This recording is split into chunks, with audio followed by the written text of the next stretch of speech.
আসসালামু আলাইকুম। সাম্প্রতিক সময়ে এই যে আমেরিকা ভেনেজুয়েলার প্রেসিডেন্টরে দইরা নিয়ে আসলো, এটা দেখে অনেকে বলতে চাইতেছেন যে ভারতও কি চাইলে এভাবে ভবিষ্যতে বাংলাদেশে কোনো রাষ্ট্রপ্রধানরে দইরা নিয়ে যাইতে পারে কিনা তার দেশে নিয়ে বিচার করবে। তো এইটা নিয়ে কয়েকটা কথা বলি। তো একদম শুরুতে মুদ্রা কথা হইলো যে না, ভারত হইলো যে এটা চাইলেও কখনো হইলো যে পারবে না। যদি তারা এটা পারতো, পারার মতো সক্ষমতা তাদের থাকতো তাইলে অনেক আগেই তারা বাংলাদেশ, নেপাল, ভুটান এমনকি মিয়ানমার কিংবা পাকিস্তানের সাথে এটা করতে চাইতো।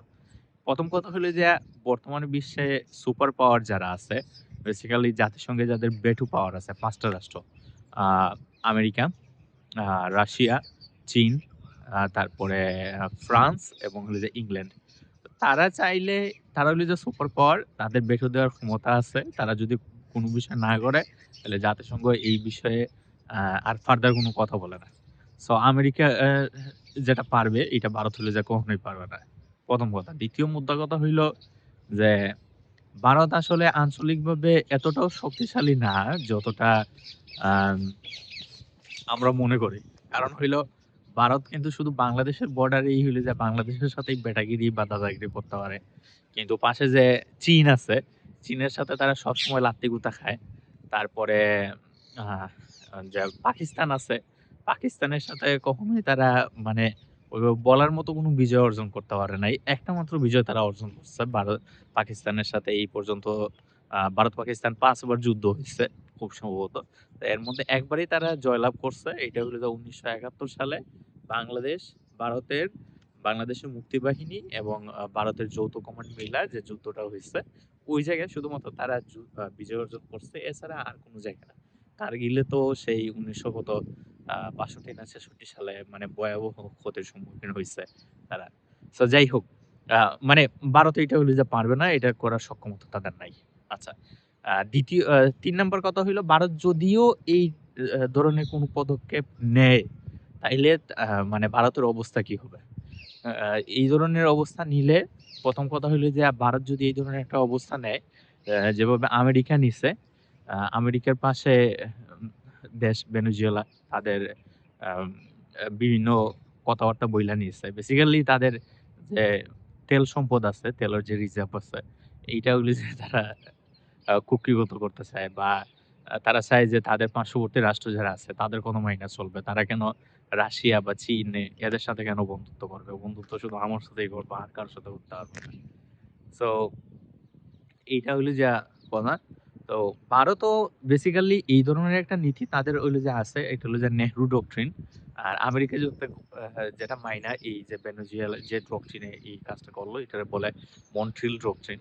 তো নেহরু ডক্ট্রিনের মূল কথা হইলো যে আমার পার্শ্ববর্তী যে রাষ্ট্রগুলো আছে তাদের প্রতি আমার সাংস্কৃতিক আ আধিপত্য থাকবে। মানে তাদেরকে আমি সরাসরি হইলে যা দখল করব না।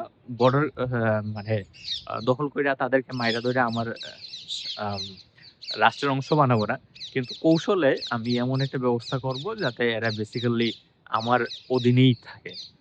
সাংস্কৃতিক আগ্রাসন যেটা সাংস্কৃতিক, অর্থনৈতিকভাবে তাদেরকে ডমিনেট কইরা তাদের আম ইচ্ছামতো বা তাদের মানে ভারতের ইচ্ছামতো বা ভারতের সরকারের স্বার্থ সংশ্লিষ্ট যে বিষয়গুলো আছে, এইগুলাই দেখবে। সো এই আপনি যদি দেখেন নেপাল, ভুটান, আ মালদ্বীপ, ইভেন দো বাংলাদেশে কিছুদিন আগেও যে সরকার ছিল, তারা সবসময় ভারতের যে পারপাস ছিল এটাই সার্ভ করছে। মানে আ ভারতের আপনার কোনো কিছু আ স্বার্থ নষ্ট হয় এমন কোনো কাজ ওই যে কোনো সরকার যখনই করতে চাইছে, আ সেটা হোক জিয়া, সেটা হোক এরশাদ, সেটা হোক যে আওয়ামী লীগ, বিএনপি মানে সাথে সাথেই কট। ঠিক আছে? যে এইটা ওগুলো যে করতে পারবা না।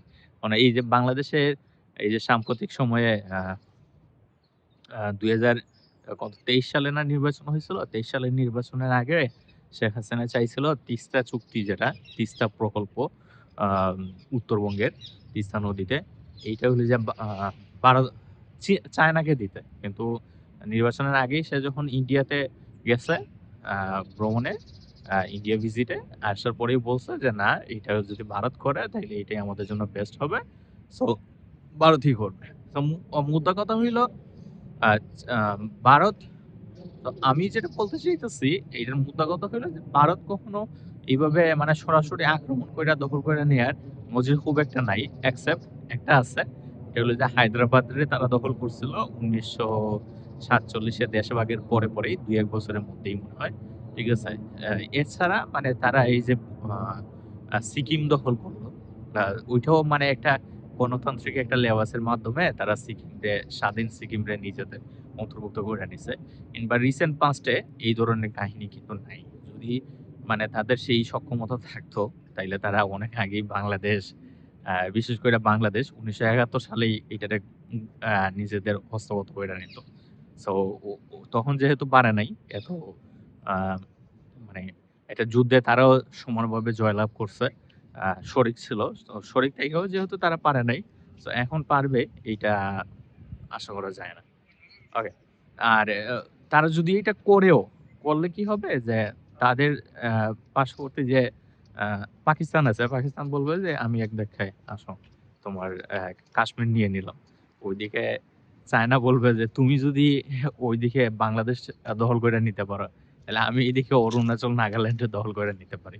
সো ধরেন ভারতের যদি ওই সক্ষমতা থাকেও যে সে বাংলাদেশ দখল করতে পারবে বা বাংলাদেশ না, বাংলাদেশ, নেপাল এই ধরনের কিংবা ভুটান তারা দখল করতে পারবে। তারপরেও তারা করবে না তাদের স্ট্র্যাটেজির কারণে। স্ট্র্যাটেজিটা কি? যে তারা যদি বাংলাদেশ এভাবে দখল করে, তাহলে তাদের পার্শ্ববর্তী যে প্রতিবেশী দেশ আছে, বিশেষ করে চায়না, নাগাল্যান্ড, অরুণাচল, মণিপুর এগুলা এক ধাক্কাতেই হলো যা দখল করে ফেলবে। বলবে যে, "তুমি এইটা দখল করতে পারো। তোমারে কেউ কিছু বলতে পারে না। আর আমি দখল করতে পারলে আমারে কে কি বলবে?"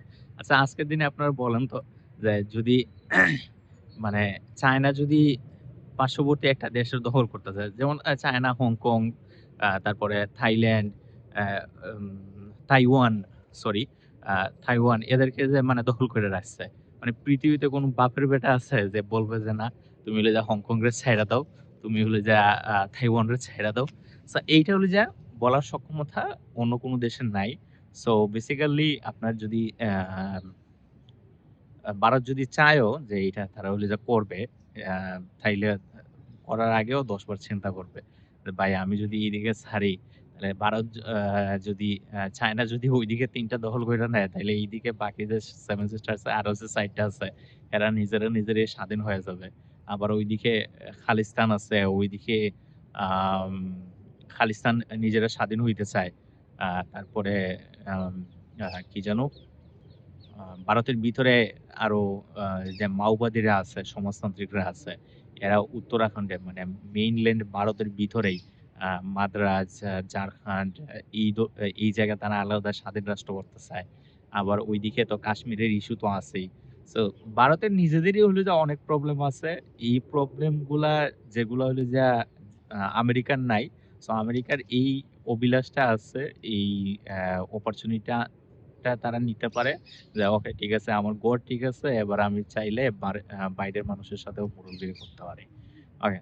সো এটাই হলো যে মূল কথা। আর আরেকটা মূল কথার পাশে যদি আরেকটা কথা বলি যে আমেরিকা হইল যে এই পৃথিবীর মোড়ল। ঠিক আছে? তারা যেটা চায়, যেভাবে চায় এইভাবেই করতে পারে। এই যে জাতিসংঘ বানাইছে এগুলা তো আমেরিকা তারপরে ইংল্যান্ড এরা মিলা বানাইছে। মানে এরা এদের কথা মতো হইলে যে চলে। তো পৃথিবীতে এইটাই সবসময় হয়ে আসছে যে আপনার পাশের আ যার হইলো যে শক্তি আছে, সক্ষমতা আছে, আপনারে জুতা দিয়েও মারবে, আপনারে হইলো যে ফুলের মালাও পরাবে, আপনারে বুকেও জড়ায় ধরবে, আবার হইলো যে পাছায় লাথি দিয়ে হইলো যে দূরেও সরাইয়া দিবে। ওকে? অনেক কথা হইলো। যারা শুনছেন, থ্যাংক ইউ। আল্লাহ হাফেজ। এই ধরনের কনটেন্ট আরো শুনতে চাইলে আমার চ্যানেল আ ইউটিউব চ্যানেল সাবস্ক্রাইব করতে পারেন। আর Facebook ফলো করে রাখতে পারেন। আল্লাহ হাফেজ।